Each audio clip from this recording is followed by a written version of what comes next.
The new science says no, it wasn't the genes, it was the way we learned how to live our lives, and that's where the parents come in.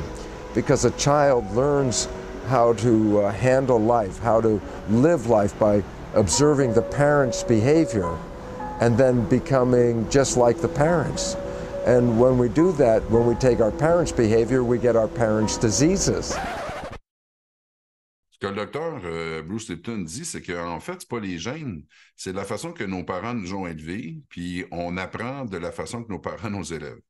Donc, si on prend le temps d'y réfléchir, il y a beaucoup d'enfants qui sont complètement contraires à comment les parents leur enseignent à vivre. C'est faux de dire que ça vient pas de nos gènes, ça vient vraiment de nos gènes. C'est super important de le comprendre. D'où est-ce que ça vient, les réflexions du docteur Bruce Lipton? C'est quand même très fort ce qu'il a réussi à démontrer. Il a réussi à démontrer que une cellule pouvait survivre sans son noyau. Donc, chaque cellule du corps, à part les cellules sanguines, donc toutes les cellules, à part cela, ont des noyaux. Donc, ils ont une membrane tout le tour, puis ils ont un noyau au centre. Le noyau contient le code génétique. Donc, nos milliards de cellules, milliards de cellules qu'on a dans le corps, ont toutes des cellules, des noyaux, excusez, puis chaque noyau contient 100% de notre code génétique. Il n'y a aucune erreur là. Chaque cellule les possède.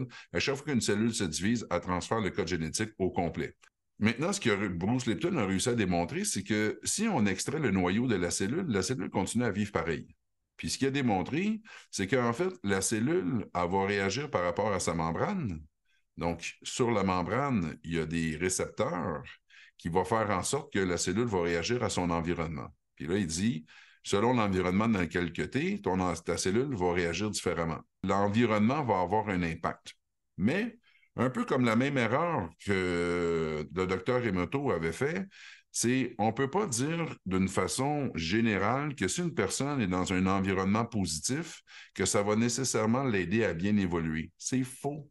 C'est une croyance qu'on pourrait dire, mettons, New Age, une croyance trop belle à croire, parce que si une personne grandit dans un environnement qui est serein, ça veut dire qu'inévitablement, elle va bien grandir, son futur va bien aller. C'est faux parce que ça dépend comment il est programmé. Je vous avais expliqué ça avec le docteur Emoto. Donc, l'eau, elle est neutre. Donc, l'eau va réagir de façon identique à chacune, peu importe à quoi on va l'exposer. Mais un humain, c'est pas neutre. Une cellule va réagir en fonction de son code génétique. Puis son code génétique, c'est sûr que si vous l'enlevez, elle va réagir juste en fonction de son environnement. Mais si son code génétique est toujours là, si le noyau est toujours là, la cellule va réagir en lien avec son code à elle. Puis si dans son code à elle, c'est inscrit que pour avoir droit à la vie, il faut chicaner, si vous mettez cette personne-là dans un environnement harmonieux, elle va tomber en anxiété. Elle ne sera pas capable d'être dans cet environnement-là. Il va falloir qu'elle sorte parce que c'est comme ça qu'elle est codée. Imaginez qu'un enfant, dans son projet sens, imaginez que la mère a vécu une réalité où sa meilleure amie est enceinte en même temps qu'elle, puis sa meilleure amie a perdu son enfant pendant qu'elle était enceinte. À un moment donné, l'enfant a arrêté de bouger.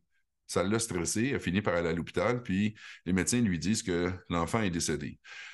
Donc, vous comprenez que cette mère-là peut tout d'un coup développer une anxiété à perdre son enfant, puis là, elle va être très, très, très attentive à si son enfant bouge ou ne bouge pas. Fait qu'imaginez que l'enfant ne bouge pas pendant un certain temps, oups, il y a une anxiété qui va monter, puis quand l'enfant va finalement bouger, l'anxiété va diminuer. Le cerveau de l'enfant, les cellules de l'enfant enregistrent ça. Puis là, finalement, ce qui finit par enregistrer, c'est quand je bouge, il semblerait-il que je suis en sécurité, puis quand je bouge pas, semblerait-il que je suis en danger. Donc, va naître, bien entendu, un enfant hyperactif. Sa programmation a dit qu'elle est en sécurité quand elle est dans un environnement où il y a beaucoup d'actions. Vous mettez cet enfant-là en cours d'éducation physique, il performe comme ça se peut pas. Vous lui demandez de rester assis en classe tranquille, il n'est pas capable.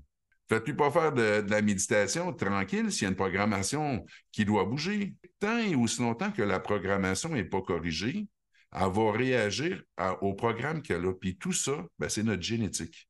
C'est tous les codes qu'on possède qui sont transmis de génération en génération, qui passent dans un moment précis qu'on appelle le projet-sens.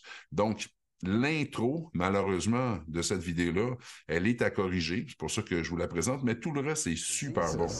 So the exciting part about the new science says, before we blame the cells, we must first look at our thoughts and our beliefs and our behaviors, because these are more important in creating health and disease than are the genes. So that's why this new science is so important, because it gives us back a power. We're not victims of our lives, we are masters, because we can change our thoughts and we can change our behavior and we can change our beliefs.